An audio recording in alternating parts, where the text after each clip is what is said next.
वो है हमारे पास 27 नवंबर 2022। आज संडे है, आपको पता है जी। संडे को जो है वो हम रिवीजन क्लास रखते हैं। जितने भी हमने अपने व्हाट्सएप ग्रुप में एडिटोरियल्स किए होते हैं, तो उसकी थोड़ी सी समरी मैं आप लोगों से शेयर करता हूँ, ठीक है। तो आज भी हम देखेंगे एडिटोरियल्स।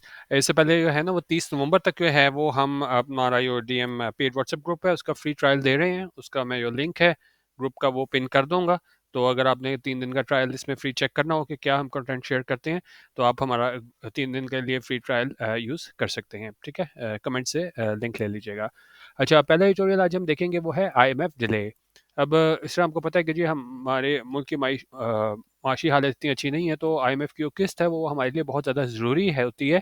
लेकिन अब इसमें हुआ क्या है कि आईएमएफ ने है ना अपने 9th परफॉर्मेंस रिव्यू की डेट को कंफर्म नहीं किया है, ठीक है। और उसमें क्या चीज़ थी, 9th performance review of a $7 billion bail out package. और इसमें क्या हुआ है, further delaying the disbursement of the next tranche of 1.2 billion. इसकी वजह से जो है ना मजीद ताखीर हो गई है इस पेमेंट की। और नेक्स्ट ट्रांच थी, अगली हमारी किस्त थी 1.2 बिलियन डॉलर्स की। अच्छा, अब इसमें इस वजह से हुआ क्या है, इस वजह से ये हुआ है कि जी जो हमारे हैं इसमें क्या है, फाइनेंस मिनिस्ट्री, फाइनेंस मिनिस्ट्री उसकी जानिब से कहा गया है कि हो सकता है ये ट्रांच जो है किस्त वो ना मटेरियलाइज हो, वो हमें मिले ना। कब तक? जनवरी तक, अगर आईएमएफ ने अपना मिशन ना भेजा इस्लामाबाद अगले 2 हफ्तों में, ठीक है। और उसमें कहा ये जो बातचीत है ये असल में पहले तो होनी थी कब, लास्ट वीक ऑफ अक्टूबर में, लेकिन अब ये नवंबर 3 के लिए स्केड्यूल हुई और फिर उनको दोबारा पुट ऑफ कर दिया गया, मुलतवी कर दिया गया, डिले कर दिया गया, क्योंकि डिफरेंसेस थे किस हवाले से, फ्लड रिलेटेड एक्सपेंडिचर एस्टिमेट्स को लेके। और उसमें ने कहा कि जी ये जो डिले हुआ है, ये ताखीर हुआ है इसमें नेक्स्ट प्रोग्राम रिव्यू की। और क्योंकि ज़ाहिर है इसके जब तक प्रोग्राम रिव्यू नहीं होगा तो फंड्स भी रिलीज नहीं होंगे, तो इसकी वजह से क्या है, मार्केट बहुत ज़्यादा जिटरी है, बड़ा ज़्यादा कन्फ्यूजन है वहाँ पे मार्केट में।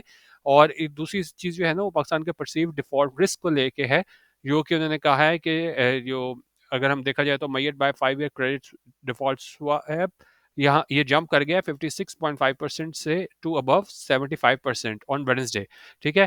क्योंकि ये खदशात थे कि इस्लामाबाद यानी कि पाकिस्तान क्या है वो डिफॉल्ट ना कर जाए अपनी अपकमिंग इनकी पेमेंट है $1 बिलियन की। किसके अगेंस्ट? ये मेच्योरिटी थी सकूक बॉन्ड्स की December 5 को, ठीक है। तो ये सवाल से उन्होंने बताया हुआ है कि कितनी ज़्यादा हमें प्रॉब्लम्स का सामना करना पड़ सकता है कि ये जो आईएमएफ की ट्रांच डिले हुई है, ठीक है।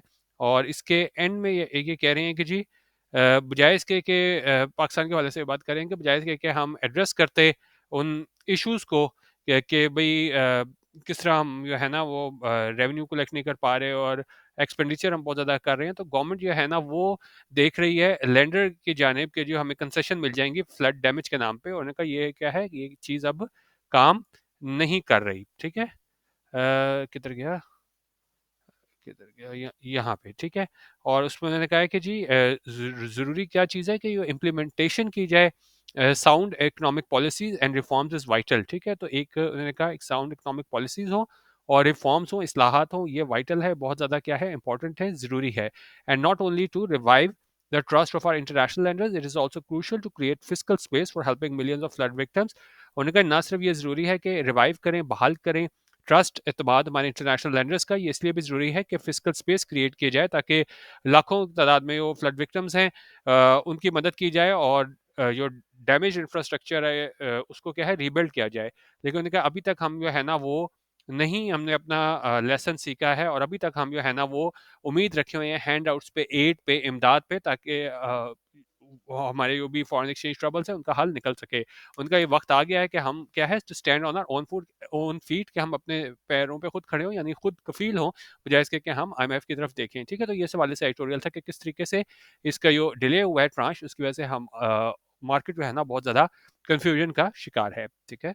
अच्छा, दूसरा एडिटोरियल आज हम करते हैं, ये भी इस हवाले से है, मईशत को लेके करेंसी क्राइसिस। उस हवाले से बताया गया था कि नोमोरा जो है ये एक टॉप फाइनेंशियल सर्विस कंपनी है, जापान की कंपनी है, उसने पाकिस्तान को शामिल किया है उन 7 ममालिक में जिनको खतरा है करेंसी क्राइसिस का।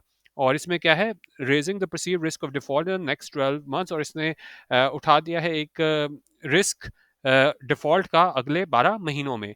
और इसमें इंपॉर्टेंट चीज़ ये है कि आप इसमें दूसरे ममालिक भी याद रखें कि कौन से ममालिक हैं जो शामिल हैं, जिनको इस नमोरा ने शामिल किया है, जिनका ख़तरा है कि जी ये डिफ़ॉल्ट कर सकते हैं। उसके अंदर उसमें इजिप्ट को शामिल किया है, रोमेनिया, श्रीलंका, टर्की, चेक रिपब्लिक एंड हंगरी, ठीक है।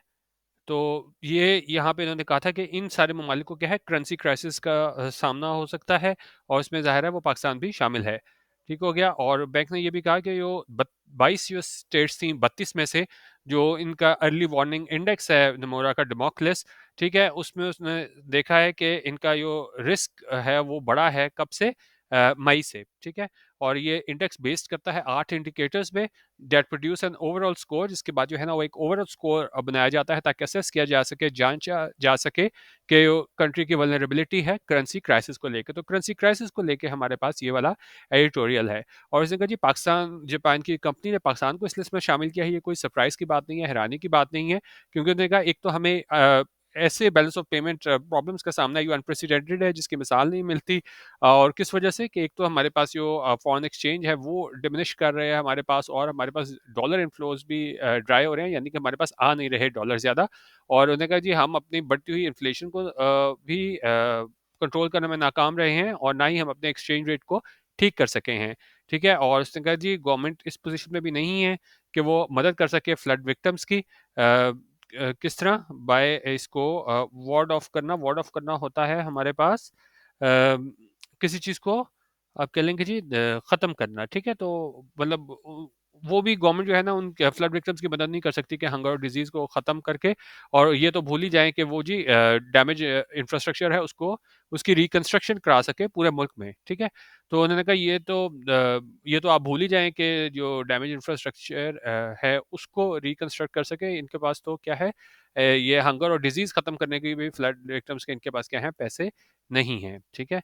और साथ ये कह रहे हैं कि जी और इस बात बात ने कहा जी वो पॉलिटिकल टर्मोइल है, वो पॉलिटिकल कंफ्यूजन है, वो भी जो है ना बहुत ज़्यादा मनफी रुझानात को जो है ना वो अ, उसकी वजह से ज़्यादा मनफी रुझानात सामने आ रहे हैं हमारी माशी और करेंसी आउटलुक को लेके। और उन्होंने कहा ये मोदी से कम नहीं है कि ये 220 मिलियन लोगों का जो अ, मुल्क है, ठीक है, उसने फुल ब्लोन करेंसी क्राइसिस का सामना नहीं किया। फुल ब्लोन क्या होता है? फुल ब्लोन हमारे पास चीज़ हो जाती है फुली डेवलप्ड, मतलब मुकम्मल हमने करेंसी क्राइसिस का सामना नहीं किया जिस तरह के श्रीलंका ने किया था। ठीक है। तो बेसिकली नमोरा का ये रिपोर्ट थी, उस हवाले से हमारे पास ये एडिटोरियल था जिसमें पाकिस्तान को उन ममालिक में शामिल किया जिनको करेंसी क्राइसिस का सामना है। और साथ ही उन्होंने कहा है कि जी लेकिन जो फाइनेंस मिनिस्टर इसहाक डार है उन्होंने लगातार इस चीज़ को ना कहा है कि नहीं ऐसा कोई खतरे की बात नहीं है, कोई भी हम अपनी फॉरेन पेमेंट पे डिफ़ॉल्ट नहीं कर रहे। लेकिन उनका क्योंकि ज़ाहिर है जो इन्वेस्टर्स होते हैं, मार्केट होता है, उसको इस तरह की तसल्लियों से और ज़्यादा कुछ चाहिए होता है। तो हम सिर्फ़ इसहाक डार ने आके कह दिया कि नहीं जी कोई मसला नहीं है, तो उन्होंने कहा इससे काम नहीं चलेगा। और उसमें उन्होंने कहा कि जी ये जो आईएमएफ प्रोग्राम परफॉर्मेंस रिव्यू है, जिस तरह हमने ऊपर वाले एडिटोरियल में किया था कि वो डिले हुआ था हमारी डिसबर्समेंट भी, तो और उसकी वजह से हमारी ट्रांच रुकी थी। ठीक है। और तो उसकी वजह से काफ़ी ज़्यादा मसाइल का सामना है। और उसमें उन्होंने कहा है कि जी अगर ये हमें डिसबर्समेंट हो जाती है फ़ंड की, आईएमएफ की, तो ये क्या है एक मदद करेगी उस सारे मनफी रुझानात को ख़त्म करने में कि जी हम जो है वो डिफ़ॉल्ट क्राइसिस उसके डिफ़ॉल्ट करने के बहुत ज़्यादा करीब हैं। ठीक है। तो ये इस हवाले से हमारे पास एडिटोरियल था करेंसी क्राइसिस को लेके। अच्छा, तीसरा एडिटोरियल हम करते हैं, ये टफ आईएमएफ पोजीशन है। ये भी इत्तेफाक से मईशत भी ज़्यादा पिछले हफ्ते एडिटोरियल आए थे, तो इसमें भी आईएमएफ ने वाज़ेह कर दिया है कि पाकिस्तान के जो है ना timely finalisation of flood recovery plan, ये जो चीज़ है, उन्होंने कहा ये जो है ये ज़रूरी है। उन्होंने कहा कि अगर मल्टीलैटरल और बायलैटरल फाइनेंशियल सपोर्ट वो चाहता है पाकिस्तान के वो कंटिन्यू रहे, तो उन्होंने कहा इसकी टाइमली फाइनलाइजेशन जो है ना फ्लड रिकवरी प्लान, ये बहुत ज़्यादा ज़रूरी है। और यही वजह बनी थी कि जो डिले हुआ था, जो हमें पेमेंट नहीं मिली थी आईएमएफ की जानिब से, कि ये जो फाइनलाइजेशन थी फ्लड रिकवरी प्लान की वो नहीं हो रही थी। तो इस वजह से कह रहे हैं कि जी इसने टफ पोजीशन ली है आईएमएफ ने। तो ये नहीं कहा कि जी हम आपको किसी किस्म का लीवे देते हैं, आपको किसी किस्म की रिलैक्सेशन देते हैं। तो उन्होंने कहा ये जो फाइनलाइजेशन है फ्लड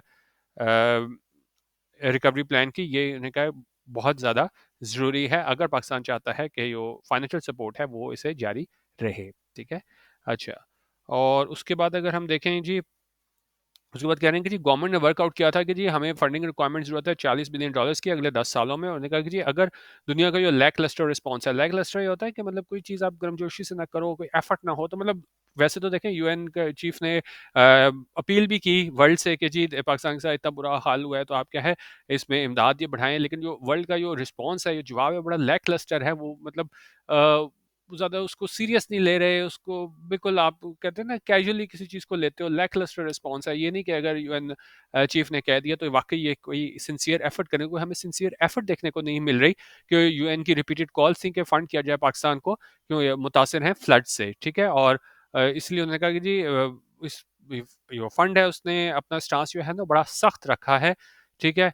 और अगर हम ये देखें कि जो स्टांस इसने रखा है आईएमएफ ने, तो उन्होंने कहा ये अनलाइकली, ऐसा पॉसिबल नहीं नजर आता कि हमें क्या है वक्त पे इतने पैसे मिले जितना हमने फंडिंग रिक्वायरमेंट बनाई है 40 बिलियन डॉलर की। उन्होंने कहा अगर वर्ल्ड फर्ज करें हमें हेल्प भी करने पे तैयार हो जाता है तो ये तब तक नहीं करेगा जब हम जो है ना अपना जो मेसी हाउस है उसको ठीक नहीं कर लेते, यानी जो हमारे अपने मामलात हैं उसको ठीक नहीं कर लेते। तो ये इस हवाले से आईएमएफ के हवाले से था कि एक तो जी मतलब वो किसी किस्म की भी पाकिस्तान को रिलैक्सेशन देने को तैयार नहीं है, और दूसरा इन्होंने कहा है कि जी जो एस्टिमेट हमने लगाया हुआ है $40 बिलियन का अगले 10 सालों में, तो डिस्पाइट रिपीटेड रिक्वेस्ट जो है ना, जो वर्ल्ड का आप कह लें जो है ना रिस्पॉन्स वो बहुत ज़्यादा लैक क्लस्टर है, वो ज़्यादा मतलब सीरियस दिखाई नहीं देते कि इस जो एस्टिमेट लगाया गया है इसको पाकिस्तान को इतनी अमाउंट दी जाए, ठीक है? अच्छा, अब डिसअपीयरिंग एक्ट है, ये इस हवाले से एडिटोरियल था। जिस तरह आपको पता है कि जी आर्मी चीफ की अपॉइंटमेंट होनी थी, तो उस टाइम पे शहबाज शरीफ का तो कह दिया गया कि भाई वो कोविड का शिकार हो गया है, लेकिन हैरान कुन तो बात ये थी कि ये नवाज शरीफ जो है, मरीम नवाज और सारे वो फैमिली है ना, वो अपनी छुट्टियां मनाने चली गई 10 डे लेयर ट्रिप पे, किस पे, यूरोप पे। तो इसमें उन्होंने कहा कि जी बहुत ज़्यादा अनयूजुअल था, ये बिल्कुल भी कॉमन नहीं था कि जी वो शरीफ क्लैन है, शरीफ फैमिली है, वो मंजरनामे से एकदम क्या है सारी की सारी हट गई, ठीक है? कि एक भाई उसका शिकार था कोविड-19 का, और दूसरा भाई जो है ना वो 10 दिन के लिए ट्रिप पे चला गया यूरोप पे, ठीक है? तो ये जो है बहुत ज़्यादा इस पे एक आप ये देखेंगे, इस पे तनकीद भी की गई है, यहाँ पे देखें तो वो कह रहे हैं कि जी was this really the time for any aspiring leader to be reminding the people that their considerable wealth insulates them from the daily miseries of the common folk. कि उन्होंने कहा क्या ये टाइम था किसी भी ऐसे लीडर का कि वो क्या है to be reminding the people, कि वो याद दिलाए लोगों को कि उनके जो कंसिडरेबल वेल्थ है वो उसको बिल्कुल आज़ाद कर देती है, कि वो जो रोज़मर्रा की मुश्किलात हैं आम लोगों की, ठीक है? तो बेसिकली इसमें तनकीद की गई थी कि किस तरीके से चलें, शहबाज शरीफ को तो हम थोड़ा वो लीवे दे भी देते हैं कि जो कोविड-19 हो गया, इस पे भी वैसे लोग काफ़ी ज़्यादा डाउट कर रहे हैं, लेकिन खैर इसको हम छोड़ दें, अगर बीमारी का कह भी रहे हैं तो उसको छोड़ दें। लेकिन जो नवाज शरीफ फैमिली है ना, वो जो ट्रिप पे चली गई, यूरोप ट्रिप पे, तो उस पे इस पे तनकीद किया गया है कि आपके मुल्क में इतने मसाइल हैं और वो ये है ना वहाँ पे सैर सपाटे में गए हुए हैं। अच्छा, और अगला हम एडिटोरियल देख लें, ये क्लाइमेट को, ये मेरे ख्याल में सबसे इंपॉर्टेंट एडिटोरियल था, ये बहुत ज़्यादा अहम है, और मैंने कल आपको जॉन वोकेबलरी करवाई थी, उसके अंदर भी हमने लॉस एंड डैमेज फंड किया था, तो उसी की हमने डिटेल यहाँ इसमें देखी थी कि किस तरह पाकिस्तान की कोशिशों से ना इस लॉस एंड डैमेज फंड को एजेंडा में शामिल किया गया कॉप 27 के, और फिर कम अज़ कम जो है ना इन लोगों ने जो इंडस्ट्रियलाइज्ड नेशंस थे, डेवलप्ड नेशंस थे, उन्होंने एग्री कर लिया कि ठीक है ऐसा ये फंड है, इसमें क्या है हम कंट्रीब्यूट करेंगे। अभी उसकी फाइनल मोडालिटीज़ तय नहीं हुई हैं कि किस तरह किया जाएगा, लेकिन है कम से कम आप उसको पहला स्टेप कह सकते हैं कि उन लोगों ने माना है इस लॉस एंड डैमेज फंड को, तो उस हवाले से ये एडिटोरियल है हमारे पास, ठीक है? अच्छा, अब यहाँ पे क्लाइमेट कू की बात हुई है, यहाँ पे जो कू है ना उसका मतलब है, किधर गया, एक मिनट ठहर जाए, ठीक है? तो ये बड़ी मुश्किल से आप करके कोई चीज़ ये हासिल करो ना, वैसे तो ये होता है कि आप मिलिट्री टेक ओवर करो, ज़ाहिर है यहाँ पे वो मतलब नहीं है। अच्छा, अब यहाँ पे ये वो बता रहे हैं किस तरह ये है ना इन्होंने एग्री कर लिया है इंडस्ट्रियलाइज्ड नेशंस ने इस लॉस एंड डैमेज फंड पे। लॉस एंड डैमेज फंड में दोबारा बोल देता हूँ कि उन्होंने एग्री किया था कि ठीक है हमारी वजह से अगर लोगों को ये डेवलपिंग नेशंस का नुकसान हो रहा है, ये इतनी एमिशन में मुलविस नहीं है, तो हम क्या है इनकी माली एक फ़ंड बनाएँगे जिससे इनकी है ना वो माली मदद हो सकेगी। तो उसी वाले से यहाँ पे बता रहे हैं कि जी ये जो था ना ये एक अचीवमेंट है जो काफ़ी लोगों ने को ये इम्पॉसिबल लगती थी, नामुमकिन लगती थी सिर्फ कुछ दिन पहले ही।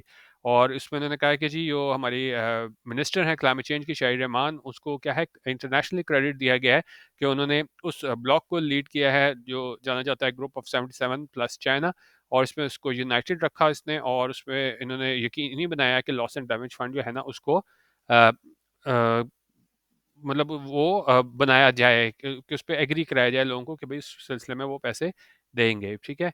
और यहाँ पे उन्होंने कहा कि जी पाकिस्तान की बहुत ज़्यादा कोशिश थी कि इसको एजेंडे में शामिल कराया इस समिट के, क्योंकि ज़ाहिर है एजेंडे में शामिल होनी थी तो उसके बाद ही उस पे बात चलनी थी, ठीक है?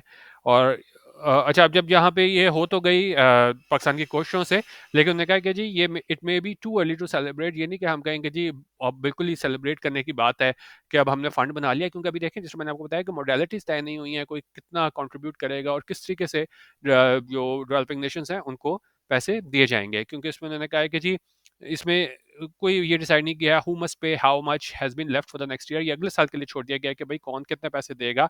और बाकी लोग ये भी वरी करते हैं कि वो पावरफुल नेशंस हैं ना, इस सारे चक्कर में डाल के ना लॉस एंड डैमेज फंड में, उन्होंने कहा ये एक और इम्पोर्टेंट सवाल था कि किस तरह हमने मिटिगेट करना है, कम करना है ग्लोबल वार्मिंग को इस लॉस एंड डैमेज फंड में। तो उन्होंने कहा उस चीज़ को उन्होंने अवॉइड कर लिया कि सारा फोकस किस चीज़ पे हो गया था, लॉस एंड डैमेज फंड पे, कि भाई ये क्रिएट होता है कि नहीं, और जो हमारा था कि ग्लोबल वार्मिंग को कैसे कम करना है, उस चीज़ पे से तवज्जो हट गई। तो उन्होंने कहा ये भी उतना ही अहम क्रूशियल कंसर्न है ह्यूमन रेस के सर्वाइवल के लिए, और उसके लिए भी है ना अर्जेंट अटेंशन की ज़रूरत है। ठीक है, लॉस एंड डैमेज फंड बना लिया, लेकिन आपने मिटिगेट कैसे करना है ग्लोबल वार्मिंग को, वो भी बहुत ज़्यादा अहम सवाल है। उन्होंने कहा पाकिस्तान ने जब ये चीज़ हासिल कर लिया है विक्ट्री कि जी लॉस एंड डैमेज फंड मतलब एग्री हो गया है, बनेगा, वो बात के देखा जाएगा अगले साल कौन कितना पैसे देगा, किस तरह पाकिस्तान को पैसे मिलेंगे। लेकिन उनका पाकिस्तान को अपनी सारी तवज्जो है ना वो किस तरफ मबसूल करनी चाहिए कि दूसरे गोल्स की जानिब क्लाइमेट चेंज एजेंडा को लेके। ठीक है, तो बेसिकली इसमें पाकिस्तान की एक तरीके से सराहा भी गया था कि जिस तरह पाकिस्तान की कोशिशें थी इसमें कि जी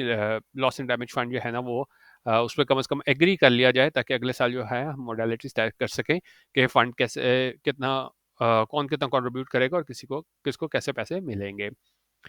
अच्छा, अब ये हमारे जो दुनिया की आबादी 8 बिलियन पीपल, उस हवाले से एडिटोरियल है, कह रहे हैं कि जी नवंबर 15 नवंबर को यह है ना वो हमारी आबादी कितनी हो गई है, 8 बिलियन हो गई है। लेकिन यहाँ पे ये बात कर रहे हैं कि जी उन्होंने कहा कि जी मिलियंस पीपल है ना पूरी दुनिया में, वो बहुत गुर्बत में ज़िंदगी बसर करते हैं, तो सिर्फ ज़िंदा हो जाना ही वो एक अचीवमेंट नहीं है। एक प्रोडक्टिव एक ऐसी लाइफ जो क्या है, प्रोडक्टिव आप उसको कह सकते हैं कि जी जब आप वो कुछ अचीव करते हो, ठीक है? तो उन्होंने कहा कि प्रोडक्टिव लाइफ आनी चाहिए, मतलब और हेल्दी लाइफ, उन्होंने कहा ये ट्रू मार्क है ह्यूमन डेवलपमेंट का। ठीक है, तो एक ये कह रहे हैं कि जी आबादी ज़्यादा हो जाना काफ़ी बात नहीं है कि जी 8 बिलियन हो गए, ये हम कोई अचीवमेंट नहीं है, कोई माइलस्टोन नहीं है। क्वालिटी ऑफ लाइफ भी है वो क्या है, डिपेंड करती है। और यहाँ पे यूएन पॉपुलेशन फंड के मुताबिक उन्होंने कहा पाकिस्तान जो है ना उन ममालिक में शामिल है जहाँ where more than half the global population growth up to 2050 will be concentrated.